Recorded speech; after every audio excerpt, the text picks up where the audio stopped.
masculina en los cultos.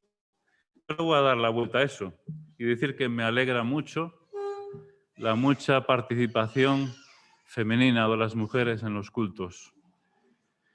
La verdad que las mujeres sois un tesoro que viene del cielo, de parte de Dios, y sois una bendición enorme. En esta mañana, de forma especial, he sido bendecido por 4 mujeres. De Ronsel, a aprender a esperar en el Señor. No siempre en nuestro tiempo, ¿verdad? De Doris, gratitud por las misericordias del Señor, que son nuevas cada mañana. De Elizabeth aprendí la locura por el Evangelio, bendita locura. De Susana aprendí que tengo que aprovechar las oportunidades que Dios me da para compartir el Evangelio. Gracias.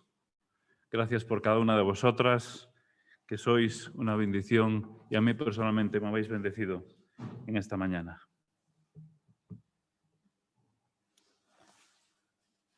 Juan es un chico un tanto desgarbado, con semblante muy serio, casi triste.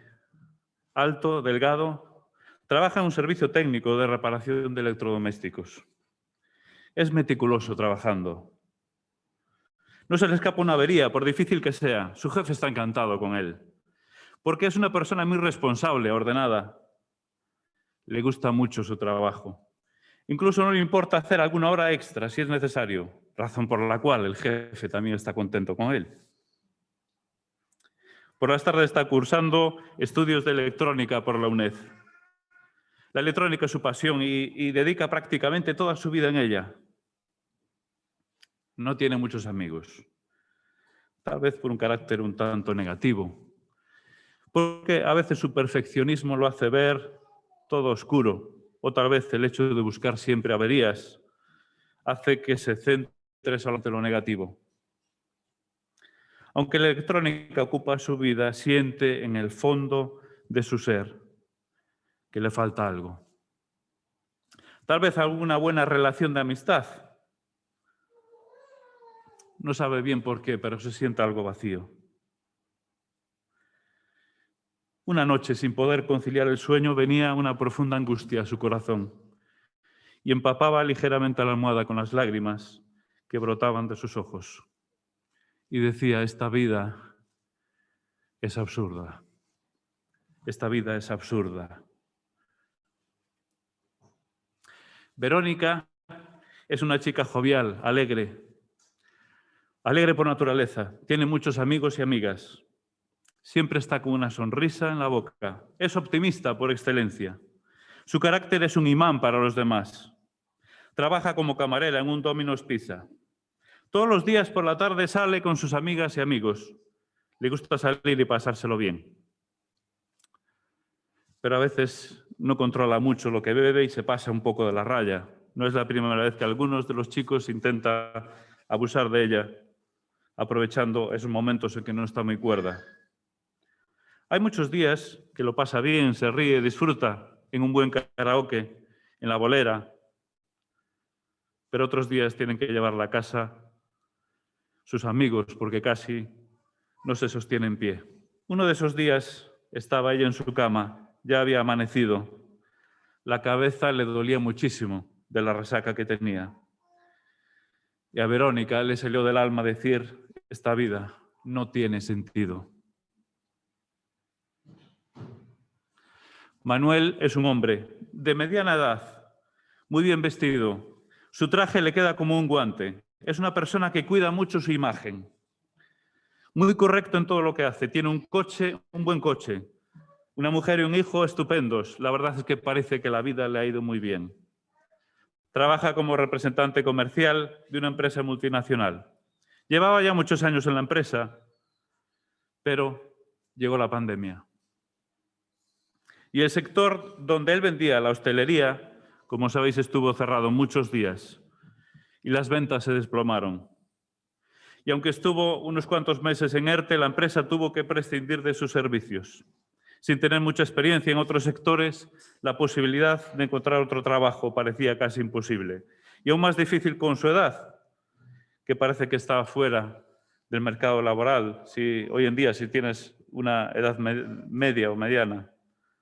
Las discusiones en casa con su mujer e hijo iban a más hasta entrar en una espiral depresiva, en medio de la cual incluso había pensado por su cabeza el quitarse la vida. En estos momentos que Manuel dice en un tono angustioso: esta vida es solo frustración. Estas son 3 historias. La verdad que son 3 historias ficticias, pero perfectamente podrían reflejar la historia de muchas personas que viven en esta sociedad a nuestro alrededor, e incluso las historias de algunos de nosotros. Porque, de alguna manera, tarde o temprano, todos nos encontramos de frente con la amargura, con la frustración de la vida. Aquí en estas historias que he contado, vemos la frustración de Juan, vemos la insatisfacción de Verónica, vemos la desesperación de Manuel. Este es el mismo mensaje que podemos encontrar en el discurso principal del libro de Eclesiastés. Hay un discurso que recorre todo el libro de Eclesiastés. Y sacando el primer versículo, que es una mini introducción, desde el capítulo 1, verso 2, hasta el capítulo 12, verso 8, que es lo que estudiamos el domingo pasado, hasta ahí es todo el cuerpo del discurso. Después hay una especie de epílogo, que son 6 versículos. Una conclusión final, que es lo que vamos a ver hoy, que está desde el capítulo 12, del verso 9, hasta el final. En este discurso, vamos a un poco a analizar este discurso para entender un poco la conclusión que vamos a dar al libro. Pero creo que es importante recordar, ya hemos visto algo de esto, pero sí es bueno recordar y analizar un poco cómo es este discurso. En este discurso se hace una investigación de la vida para buscar cuál es el sentido que tiene la vida, cuál es su significado. En esto consiste el libro de Eclesiastés. Y tiene 5 rasgos este discurso. Es muy importante porque si no entendemos estos rasgos que tiene este discurso, vamos a malinterpretar el libro de Eclesiastés. Y entonces voy a decir 5 cosas de este discurso. En primer lugar, es un solo discurso. Es decir, tiene una línea de pensamiento. Es cierto que se tratan varios temas y asuntos, pero tiene una sola línea de pensamiento y es homogénea. Y esto es importante. Y trata de dar respuesta en esa línea de pensamiento a una pregunta. La pregunta es: ¿qué sentido tiene la vida? En segundo lugar, el discurso se desarrolla dentro de un marco. Y esto es muy importante también entenderlo. Por lo menos 26 veces aparece la expresión debajo del sol. Esto ya lo tenemos hablado más de una ocasión, ¿verdad? Pero es muy importante tenerlo en cuenta para interpretar bien este libro. Es decir, ¿qué significa debajo del sol? Pues el discurso se trata, o el marco donde está el discurso, es la vida sin tener en cuenta a Dios. Aunque, obviamente, quiero que me entendáis bien, sí se menciona a Dios, pero el discurso discurre principalmente en la vida bajo el sol, es decir, sin tener en cuenta a Dios que está por encima del sol. Es cierto que hay momentos en que el autor salta por encima del sol. Hay referencias a Dios y no solo eso, hay haces de luz, vamos a llamarlo así, que nos van dando pistas, ¿verdad?, de cuál es el final, cuál es la conclusión del libro que precisamente vamos a ver hoy. Pero el discurso se desarrolla dentro de ese marco. Esto es muy importante entenderlo, porque si nos salimos de ese marco, entonces podemos malinterpretar el libro. El discurso tiene una perspectiva determinada y la perspectiva de ese discurso es la perspectiva humana, es decir, la vida natural. En el discurso principal del libro no se desarrolla pensando en la eternidad o en el más allá. Es cierto que hay referencias a la eternidad, como sabemos en el libro.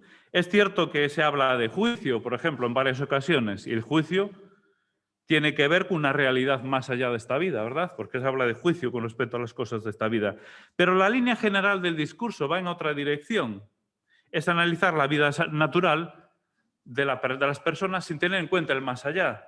Esto lo vemos a lo largo de todo el libro. Lo ideal con este libro es leerlo de un tirón muchas veces. Entonces vemos el contexto general del libro. Entonces vemos un solo discurso dentro de un marco, debajo del sol, con una perspectiva, y es la perspectiva humana, con una conclusión. Una conclusión tiene el libro. Y la conclusión es, todo es vanidad. Esta es la conclusión de ese discurso, no del libro. La conclusión final la vamos a ver ahora. Todo es vanidad. Si os fijáis, este discurso comienza con el versículo 2, porque se presenta el versículo 1, una brevísima introducción. Versículo 2 del capítulo 1, vanidad de vanidades, todo es vanidad. Bueno, dice el predicador, ¿no? Algo es una frase por en medio. Y el discurso termina en el capítulo 12, verso 8, ¿con qué versículo?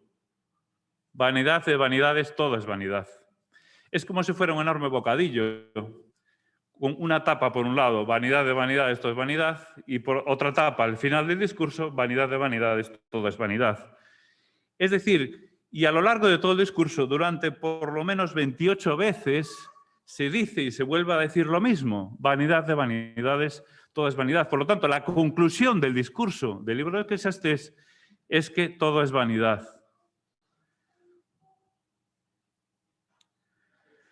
Todo lo que hay dentro de este bocadillo que he mencionado, tenemos que interpretarlo teniendo en cuenta cuál es la línea de ese discurso, teniendo en cuenta cuál es la conclusión de este discurso.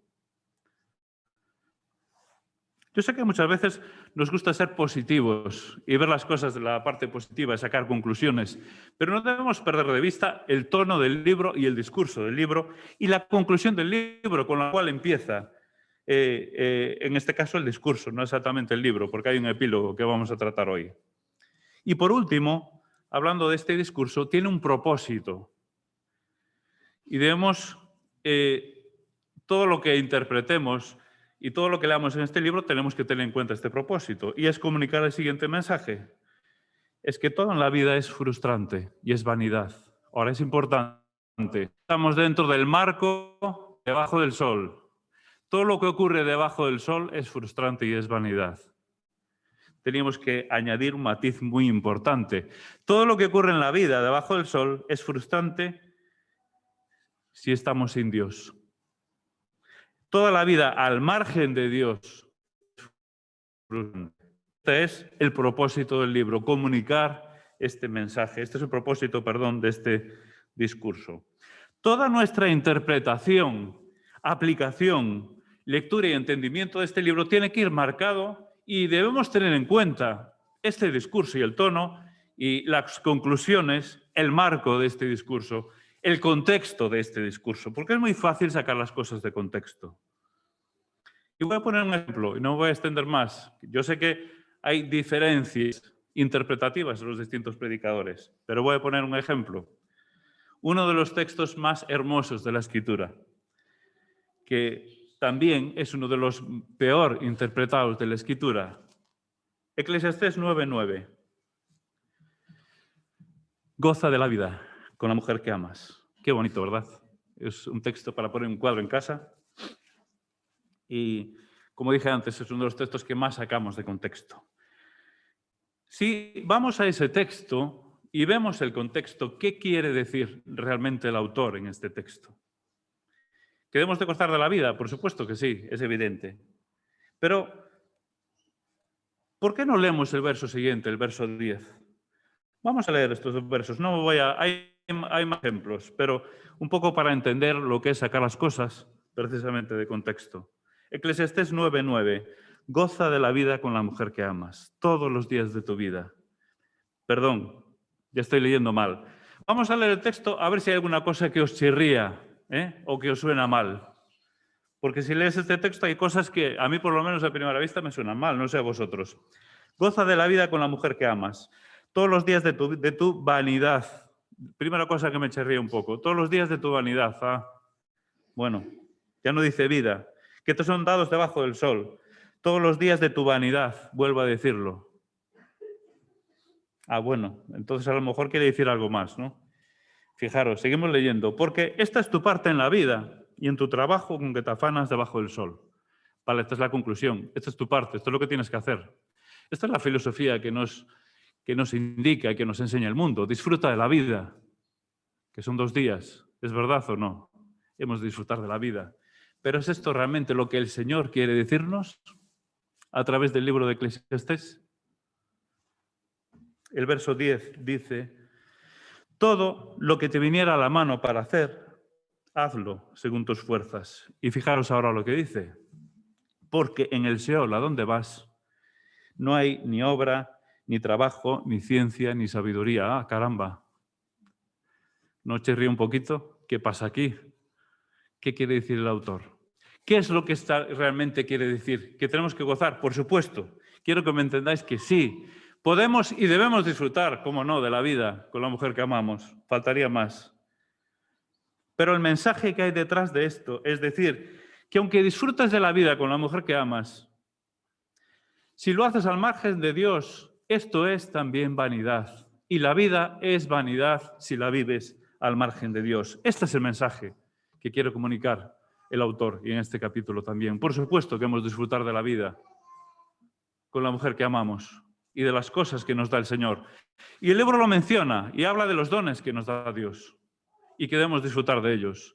Pero este no es el mensaje que nos quiere transmitir el libro.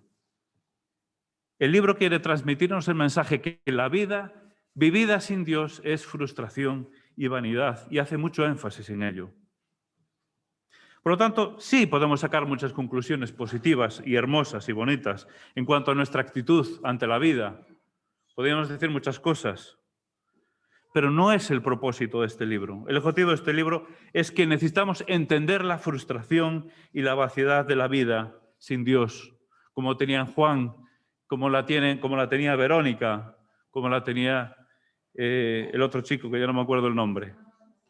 Manuel. Muy bien. Nombres bastante comunes, por cierto.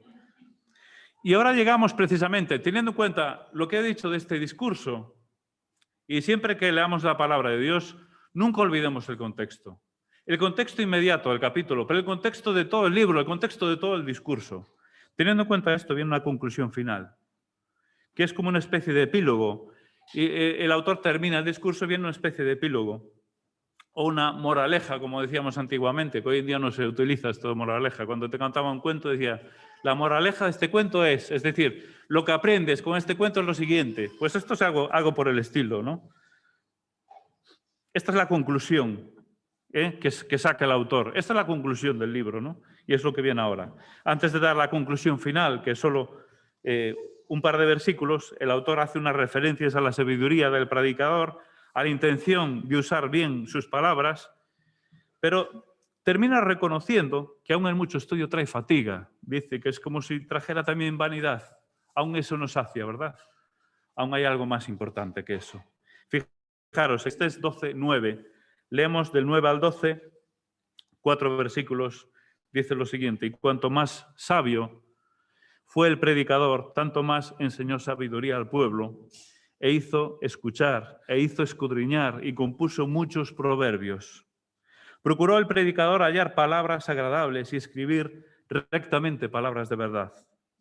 Las palabras de los sabios son como aguijones, y como clavos hincados son las de los maestros de las congregaciones, dadas por un pastor. Ahora, hijo mío, a más de esto, sea amonestado. No hay fin de hacer muchos libros, y el mucho estudio es fatiga de la carne.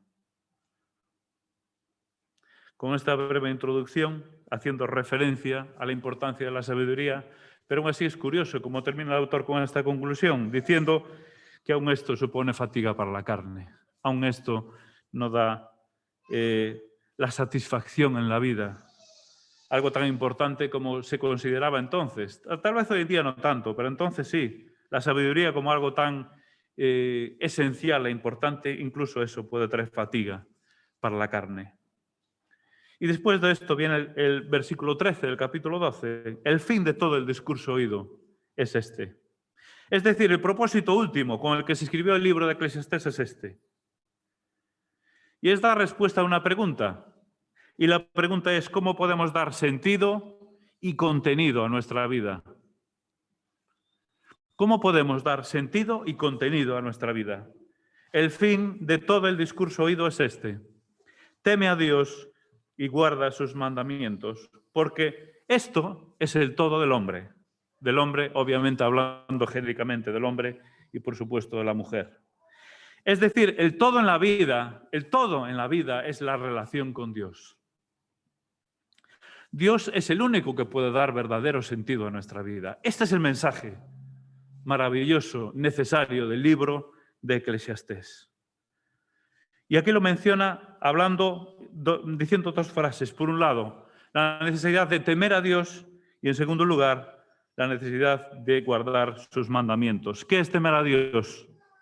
Hay 4 aspectos del temor que me parecen claves e importantísimos para entender qué es temer a Dios. En primer lugar, el temor a Dios comienza por la fe. Curioso, ¿verdad? Pero sin fe es imposible temerle. Dice Hebreos 11:6 que sin fe es imposible agradar a Dios porque es necesario que el que se acerca a Dios crea que Él existe y que es remunerador de los que le buscan. Es imprescindible tener fe para poder temerle y acercarse a Dios con fe. ¿Cómo podemos conseguir fe? La fe viene por el oír y el oír viene por la palabra de Dios. Las Escrituras, la oración pueden aumentar nuestra fe. Entonces, el temor a Dios empieza por la fe. En segundo lugar, el temor a Dios comienza por la admiración de Dios. Porque una vez que creemos no solo que Él existe, sino que Él está ahí, el siguiente paso es admirarlo. No podemos quedar indiferentes cuando nos acercamos a Dios, porque es el Dios 3 veces santo. Admiramos su carácter perfecto y nos asombramos ante sus atributos. Hay un montón de salmos, ¿verdad?, que expresan. Yo he buscado uno entre ellos. El salmista dice, te alabaré, Salmo 108, 3 y 4, te alabaré entre los pueblos, Señor. Te cantaré alabanzas entre las naciones porque grande, por encima de los cielos es tu misericordia. Decía algo parecido esta mañana Doris, ¿verdad? Y hasta el firmamento, tu verdad. Viendo quién es Dios, viendo cómo es Dios, solo cabe la admiración. Fe, admiración. ¿Cuál es el siguiente paso en el temor de Dios? Necesariamente la humillación, postrarse. Porque cuando uno se pone delante de Dios y le admira, inmediatamente no queda otro remedio que postrarse a sus pies, que humillarse. Como aquel publicano, ¿verdad?, al que hacía referencia Jesús, que se golpeaba el pecho. No quería ni aun alzar sus ojos al cielo y decía, sé propicio a mí, pecador. Cuando realmente contemplamos la hermosura, la grandeza, cuando nos damos cuenta que estamos delante del Dios Todopoderoso, solo cabe humillarse y postrarnos ante sus pies. Esto es temer a Dios. Y en cuarto y último lugar, de temer a Dios, que engloba varias cosas. Habíamos hablado que es necesaria la fe. En segundo lugar, la admiración. Le contemplamos para admirarlo. En tercer lugar, la humillación. Nos postramos. Y por supuesto, en cuarto lugar, le damos toda la honra. Honrar a Dios. Temer a Dios es honrar a Dios. Y podemos honrarlo de muchas formas. Comenzando por la adoración, por la alabanza, comenzando por lo que decimos, por lo que hacemos, por nuestras vidas, por cómo vivimos, por cómo nos comportamos, etcétera, etcétera. Nuestras vidas honran al Señor cuando le alabamos, cuando lo honramos, cuando lo engrandecemos.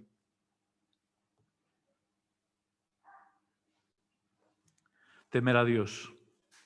Este es el todo de las personas. Y tememos a Dios cuando nos acercamos con fe, cuando admiramos a Dios, cuando nos humillamos ante Él y cuando le honramos con nuestras vidas. Eso es temer a Dios. Y dice una segunda frase que va totalmente ligada a la primera, y guardar sus mandamientos, guardar sus mandamientos.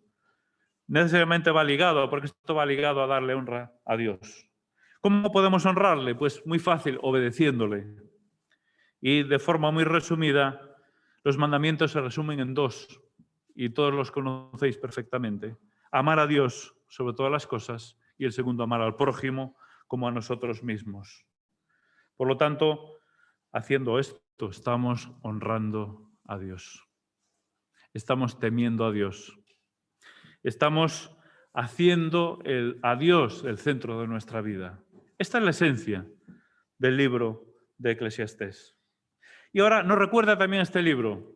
Y termina el libro diciendo, y recordándolos, porque ya lo dicen en ocasiones anteriores, habrá un juicio. Eclesiastés 12:14. Porque Dios traerá toda obra a juicio juntamente con toda obra encubierta, sea buena o sea mala. Uno de los motivos, y lo menciona también el libro, de la frustración de la vida es ver las injusticias que vemos alrededor nuestro. Y no solo alrededor, muchas veces las sufrimos nosotros, ¿verdad? Las injusticias. Pero es una tranquilidad saber que Dios va a poner las cosas en su sitio. Habrá un día que habrá un juicio. Y eso nos tiene que dar paz también y tranquilidad, viendo todas las injusticias que vemos a nuestro alrededor. Por lo tanto, como conclusión, Dios es el único que puede dar el verdadero contenido y sentido a nuestra vida. Este es el mensaje de Eclesiastés. Si Juan conociera al Señor, tal vez su vida cambiaría radicalmente. Porque después de esas largas jornadas reparando los electrodomésticos, pues llegaría a casa y tendría un tiempo para disfrutar de su relación con Dios.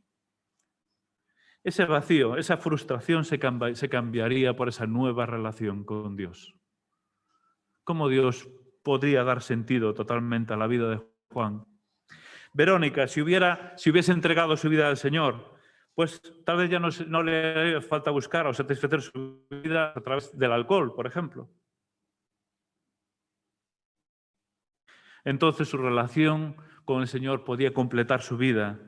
Su insatisfacción se cambiaría en plenitud. Si Manuel, aquel hombre que había quedado en paro, ¿verdad?, incorporase a Dios en su vida, podía afrontar su situación de paro. No que no tuviera paro, que posiblemente también. Pero podía enfrentar esa situación de paro con más entereza. Porque sabe, o podría saber, que está en manos de Dios.